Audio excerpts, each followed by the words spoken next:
মনে কয় যে নি তোরা কাটলে রবিকে রবিকে কাঠ মাটি কম দামে দেয় নিয়ে বোয়া কিছু হবো না এই হিসাবে আমরা কাঠ মাটি নিছি। আমরা গরিব মানুষ নদী ভাঙ্গা মানুষ আমরা এই জায়গা 17-18 বছর ধরে আসছি।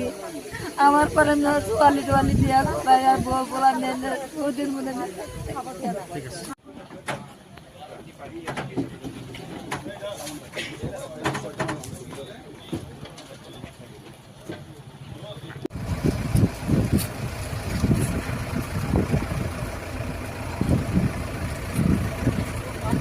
huwa na ko ba no